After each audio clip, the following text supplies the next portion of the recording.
Thank you. Thank you very much. Good morning. Thank you.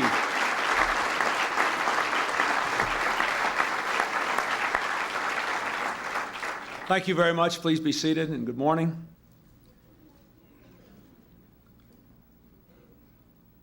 To our distinguished host, Governor Carnahan, and Majority Leader of the United States House, Dick Gebhardt, Secretary Espy, Secretary Shalala, James Lee Witt, the distinguished other members of Congress who are here, Congressman Jim Talent, Alan Wheat, Jerry Costello, Ike Skelton, and Bill Emerson, to the distinguished Governor of Kansas, Joan Finney, my good friend, welcome, and to all of you from all the states who were afflicted by this terrible flood.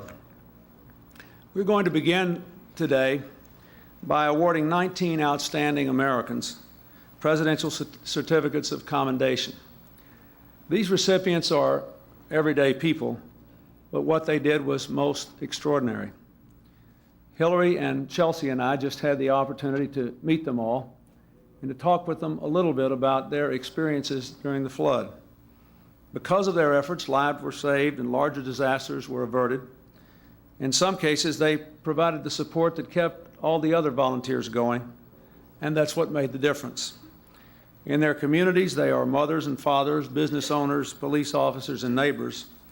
But in this time of crisis, they risk their lives to save children and parents, to pull people from troubled waters or trapped vehicles, to feed the hungry, to provide water to people who literally could not have had safe living conditions otherwise. And most importantly, a lot of them are committed to staying involved in this for the long haul. It is so easy to forget that much of the work is still to be done. Today we salute them and others like them. And to be sure, there are hundreds, indeed thousands of others that we might have just as well recognized today, who took on the raging rivers to stick up for their friends and neighbors and total strangers. Now I'd like to ask the FEMA Director, James Lee Witt, to come here and present the commendations to the individuals as they are introduced, and to thank him and all the state FEMA directors and all the local emergency management people for the wonderful work that they have done also in dealing with this flood. Mr. Witt.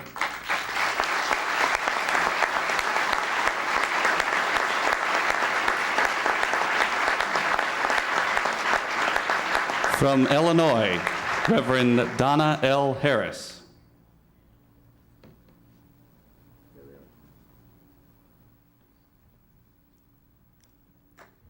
Arthur T. Tawata.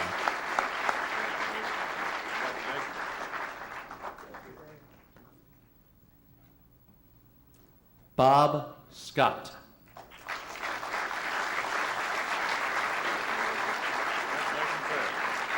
From Iowa, Donald G. McGee.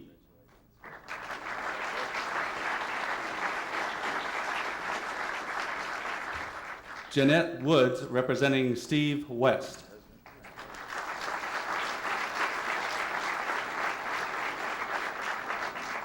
From Kansas, Sheriff Kenneth B. White.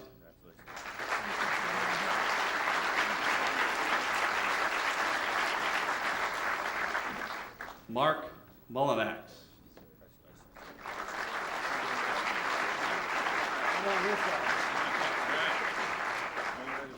From Minnesota, James D. Castleberry.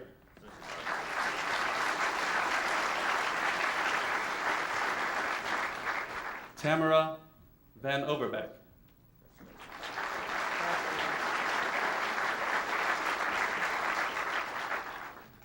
From Missouri, Tim Hatfield.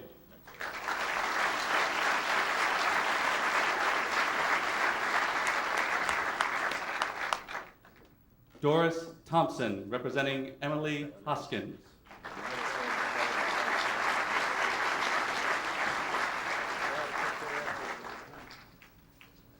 From Nebraska, Bradley Nolte.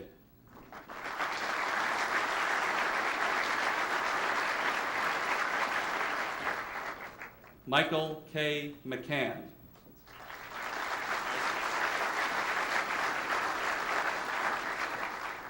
From North Dakota, Denise Marie Harsh.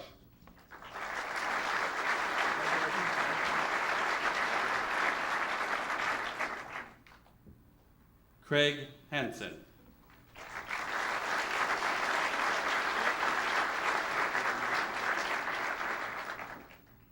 From South Dakota, Doug Cook.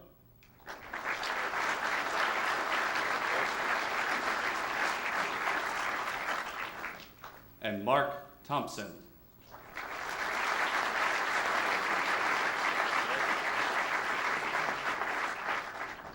From Wisconsin, Sergeant Michael Deacon.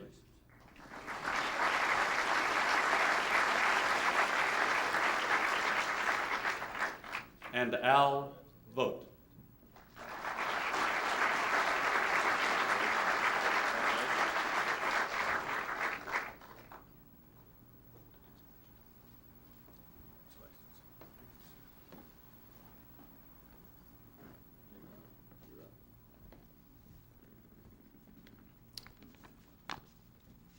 Mr. President, Congressman Gephardt, Governor Finney, other distinguished officials, we thank all of you for being here today for the signing of this historic Flood Relief Act. You know, the last month and a half have been a time of great trial for those of us in Missouri and the Midwest. The disastrous flooding that's ravaged our landscapes has left a trail of heartbreak and destruction that draws no distinction among its victims. One cannot help but be moved by the incredible drama that's engulfed Missouri and our sister states. It often seems impossible to find anything positive in a situation like the one we've faced. However, as destructive as these times have been, they also remind us of the hardiness and the resilience of the human spirit. In my state, from St. Louis to St. Charles, from Hannibal to Herman, from St. Joseph to St. Genevieve, from Kansas City to Cape Girardeau, strangers have come to the aid of strangers and discovered neighbors. This tragic situation has provided a seldom mentioned opportunity, one that I've discussed with the President here this morning, the opportunity to show that the government can respond swiftly, efficiently, and effectively in time of crisis. I know I'm determined to do that from the state level, and the President has shown his determination to do that from the federal level. Our President and Vice President were quick to recognize the enormity of this situation, and they were quick to act. Mr. President, you and the Vice President were on the front lines of this calamity, assessing the damage, communicating one-on-one with those whose lives were torn apart by the rising waters. You worked closely with us, the elected officials in whose areas the flood had the most effect. You placed key cabinet officials at our disposal for flood assistance. And working swiftly, your administration formulated an aid package which was passed under the capable leadership of House Majority Leader Dick Gephardt. On behalf of all those who were affected by the flood, I would like to personally thank you, Mr. President, and your administration, and you, Congressman Gephardt, and the congressional leadership, for the outstanding leadership that produced this aid package swiftly, and I believe will be signed today and will be the first step in our recovery from this great tragedy. An old English proverb states that a hero is someone who is afraid to run away. Grounded in compassion and dedication to their communities, the heroes we recognize today stood firm in the face of nature's dark side. The heroes selected from Missouri, Mama Doris Hoskins and her daughter Little Doris Thompson of Kinswick, and Tim Hatfield of St. Joseph, are vivid examples of how the worst in situations can bring out the best in people.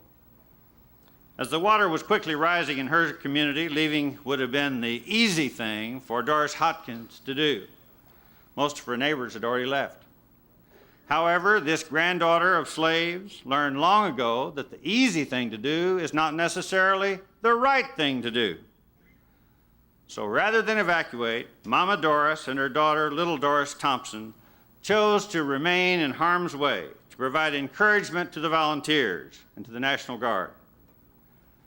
Countless flood fighters' spirits were lifted by the sight of this mother and daughter team providing food, water, and inspiration to those who were holding back the deluge. By the time local officials contacted St. Joseph citizen Tim Hatfield for help, he needed help himself. His own cabin home was already underwater, and he was about to go back and rescue some of his personal things. Under the circumstances, it would have been totally understandable if Tim had politely declined to help. Instead, Mr. Hatfield changed his plans. He headed toward the city's water plant to donate the use of his boat and his expertise to shuttle people and equipment to the plant. The water was rising literally a foot an hour. Tim stayed until the escalating waters breached the plant at 10:30 that night. And while he struggled, his valuables, his personal things, became victims of the flood. For the next 3 days, he labored around the clock, hauling out flooded motors and pumps for repair so that St. Joseph could get its water system back going as quick as possible. Sleep came only in short naps on a cot at the water plant. He's here today, and he tells me he's self-conscious about being in work clothes, and we're not self-conscious at all, because he's here in work clothes because while the waters have receded in St. Joseph, he's over here working in Chesterfield, helping people right here.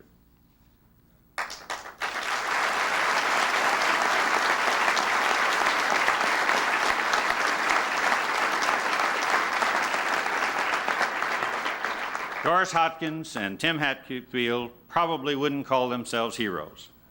They are two ordinary people, they would say, but they show what extraordinary feats can come from ordinary people.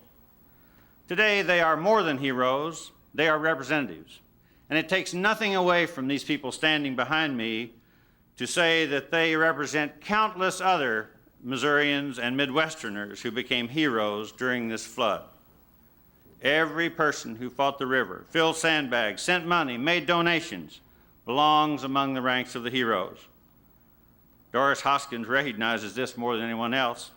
In the spirit of the true hero, she asked her daughter to come, not seeking the limelight herself. On behalf of the state of Missouri, I extend my thanks to all who have provided assistance in this time of crisis. From the President of the United States, to citizens like Mama Doris, Little Doris, Tim Hatfield, all those who have contributed have made a positive impact on all of our lives. But now is the time for the rebuilding to begin. We have the vehicle for that will be signed today.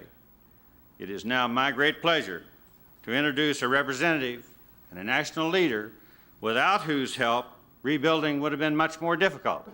I now present to you the Congressman from the 3rd District of Missouri, the Majority Leader of the House of Representatives of the United States, the Representative Dick Gephardt.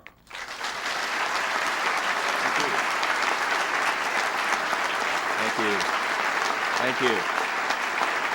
Thank you.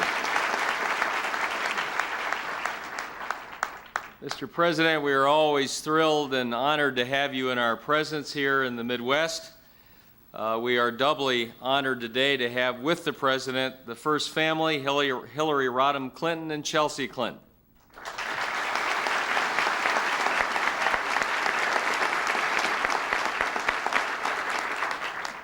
Mr. President, on behalf of the people in my district fighting the flood in River des Peres, in Limay, St. Genevieve, all throughout Jefferson County, and in all of the communities throughout the Midwest, we thank you for your tireless commitment to help those affected by the flood.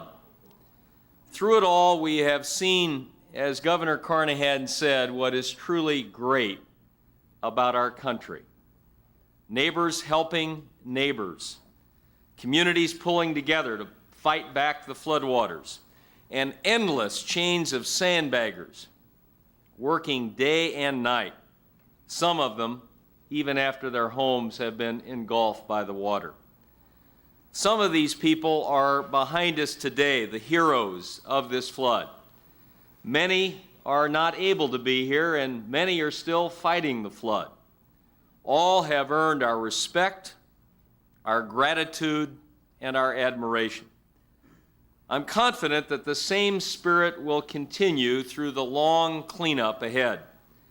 We know that people and communities can't do it alone. Government has and must continue to play an important role to help people.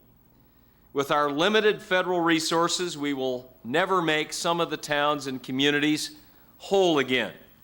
But today, Mr. President, with the signing of this multi-billion-dollar bill, we have made the first down payment toward getting people back in their homes, in their businesses, and back on their feet again. This is the first step in a long recovery process. The hard part comes when the cameras are off and we're no longer in the spotlight of the national news. We know, Mr. President, that you and your administration will continue to stand by us. And I want to add that Mike Espy and James Witt and all the other members of the administration, Donna Shalala and all the rest, have been here on multiple occasions and really care about what is happening to the people who have suffered from the flood. And so we thank them, and we especially thank you for your personal commitment and the commitment of your entire administration to helping all of us through this difficult time. Ladies and gentlemen, it is my high honor to present the President of the United States, Bill Clinton. Thank you very much. Thank you. Thank you. Thank you. Thank you very much. Thank you. Thank you very much. Thank you very much, ladies and gentlemen. Please be seated. I want to thank my friend Congressman Gebhardt for that generous introduction, and Governor Carnahan for his fine remarks. I acknowledged Governor Finney here. I thank all the others from the other states who are here. We have the Lieutenant Governor of Nebraska, the heads of various state National Guards and emergency management programs, representing all those who worked. I have been now to the Midwest 4 times since this flood began. The Secretary of Agriculture, who was up here with me, Mike Espy, has been here probably twice that many times, if not more. And I have charged him with being responsible for the long-term cleanup efforts. So I wanted him standing up here, so when you get frustrated with the federal government 30 days from now, call him and harass him. He'll be good at it. I thank also the Secretary of Health and Human Services, Donna Shalala, who has come here with me today. Many members of my cabinet have been here to the Midwest, and many of them have a role to play. We are here for 2 reasons. The first was to honor these fine people who have received their just recognition. The second is to sign the relief package, which will permit the rebuilding to begin with a significant dose of support from the federal government. Throughout human history, it has been the way of nature to visit us on occasion with disaster, without apparent cause, without explanation, often without mercy, always reminding us that we need to live our lives with a little more humility and always understanding that we are not in full control.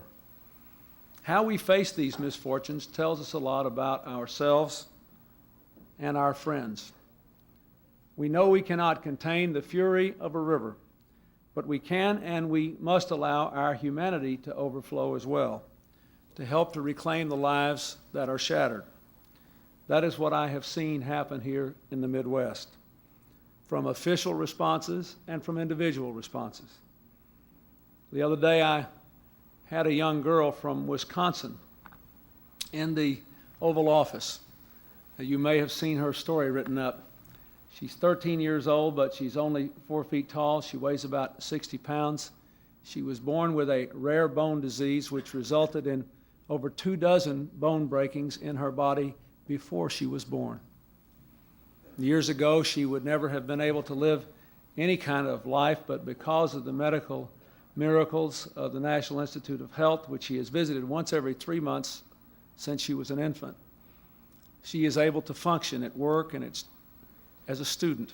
She is able to have a semblance of a normal life. She is a delightful young person, but she still can easily break major bones in her body, and yet she implored her parents to let her leave Wisconsin, she lives in Milwaukee, and come to Iowa to help to fight the floods, knowing that she had an imminent risk just by carrying a can of water around.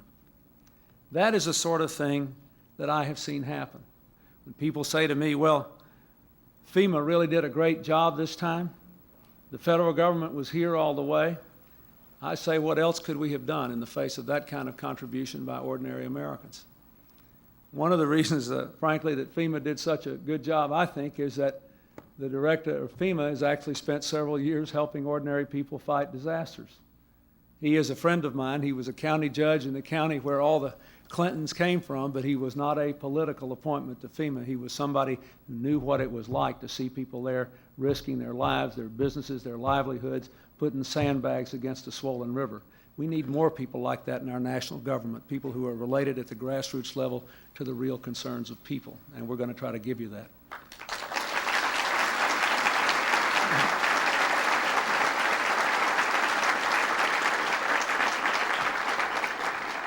In this disaster, more than 45 lives were lost, 70,000 people had to be evacuated, but you all know it could have been a lot worse if it hadn't been for folks like you and the many tens of thousands who fought to make it as good as possible. In just a minute, I will sign this disaster relief bill, $6.3 billion in federal assistance to the victims of the flood here in the Midwest and other disasters. This is an extraordinary measure taken under extraordinary circumstances with real speed, moving through Congress with the help of suffering citizens from the Midwest and eloquent advocates for the Midwest. I would be remiss if I did not commend the legislators of both parties who put aside partisan differences and put the people of this area first in passing this bill. People who are not here, like Senator Tom Harkin from Iowa and Senator Paul Wellstone of Minnesota. People who never seek the headlines, like Senator Jim Exon of Nebraska. People who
emergency cash relief to those who qualify for that. I'm proud to say that FEMA has enjoyed a new respect as a result of their efforts in this flood. I was especially heartened by the praise given FEMA by the mayor of Quincy, Illinois, Chuck Schultz. His city's brave stand against the rising waters made all Americans proud, and they didn't win all their battles. All of the help in this relief package will come free of the bonds of red tape. Disasters provide enough grief without more coming from Washington. So we've worked as hard as we could to streamline the paperwork, to cut out unnecessary delays, to work on flexibility and fairness, to help in every way that we can. A good example of this flexibility and willingness to cut red tape is contained in another bill that I will also sign this morning called the Depository Institutions Relief Act. Doesn't mean a thing, does it? Washington language. But what the act will do is important. It will allow federal regulators to waive certain legal requirements for financial institutions serving areas hard hit by flooding. By relaxing a few regulations in response to this emergency, we'll allow local banks to make local decisions on how best to speed up aid and credit to those who really need it. Just this week, I signed into law the largest deficit reduction package in the history of America, almost $500 billion.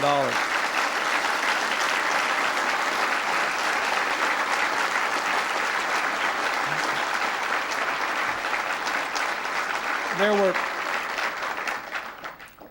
a lot of things in that bill which will become apparent over time which really help ordinary Americans, including tax relief for people who work 40 hours a week and have children in their homes and still are living below the poverty line.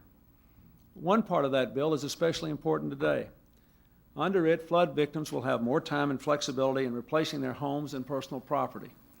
At the same time, the IRS will ease tax collection requirements on those who now have to live on their insurance proceeds. You can be sure that we will continue to review the help needed by people in this region. We are in it for the long run. As I said, Secretary Espy is our designated lead on long-term federal involvement in the rebuilding. And if there are further problems, we'll depend upon you directly or through your elected representatives to let us know.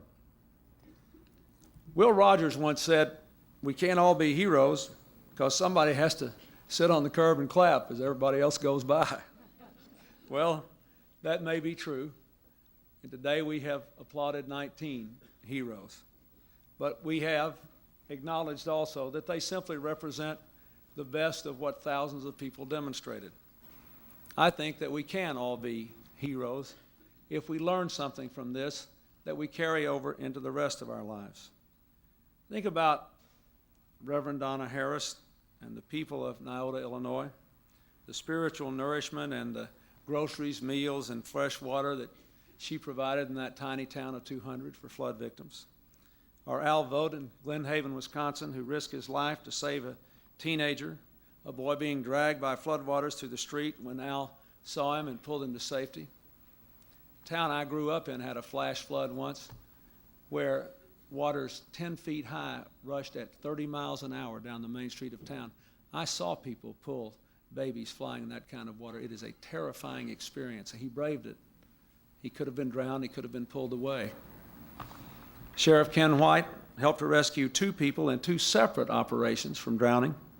Once he had to tie himself to a truck so he could save a woman hanging on to a telephone pole. Hearing these people, I'm reminded of what President Kennedy said of his own heroism in World War II. He said, "It was involuntary. They sank my boat." Well, to be sure, for all these people, heroism was involuntary. Maybe that's why the courage of daily life, in a way, is all the more to be admired. When there is no life-threatening danger. When we just are required to get up every day and to go about our business and to try to face our challenges and seize our opportunities. That, in a way, is the enduring heroism of the American people. It's the heroism that I believe will be embodied when the Congress comes back to town next month and passes the National Service Corps bill to give young people a chance to serve their communities and earn some credit toward a college education. The heroism embodied in people like the local Vista volunteers here in St. Louis. I want to single out Dolores Duspiwa. She's here somewhere. Please stand, Dolores. Stand up there.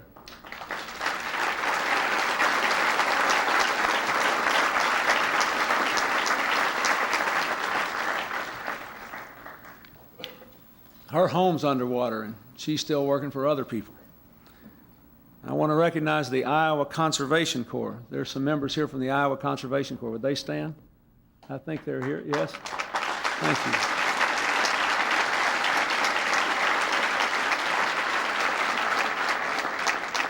That is the sort of sustained service that all of us need to think about providing to our country, and the attitude of cooperation, the determination to bridge the gaps that divide us.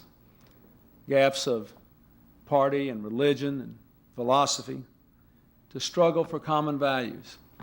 In the face of a 500-year flood, that's what millions of you did here in the Middle West. And you gave us an enduring vision of your courage. The best way for the United States to reward that courage is not only for me to sign this flood relief bill and to work with you for the long haul, but for all of us to try to learn something that we can take into our daily lives from the example you set in this emergency. A couple of nights ago, Hillary and I had the incredible honor of hosting at the White House all the commanders and chiefs of all of our military commands all over the world. All the 4-star generals and admirals. Someone said it was a 76-star dinner, but I don't think it was, because I'm not sure you can divide 76 by 4 and get an even number. But at the dinner, the vice chairman of the Joint Chiefs of Staff, Admiral David Jeremiah, who's become quite a good friend of mine, came up to me and said, "You know, you can't roll up your sleeves if you're wringing your hands." Interesting statement, isn't it? When the floods were coming, no one had time to wring their hands, so they just automatically rolled up their sleeves. When the floods go away, we have time to wring our hands, so a lot of us don't roll up our sleeves. Let us honor the heroes here today by a firm resolve to go back about the business of our daily lives as Americans, rolling up our sleeves and not wringing our hands. Thank you very much.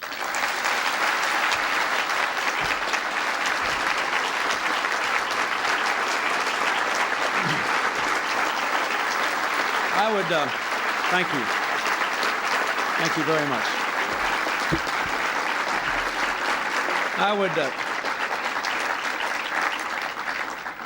would like to now ask the members of the United States Congress who are here to come up on the stage and join me as I sign this bill.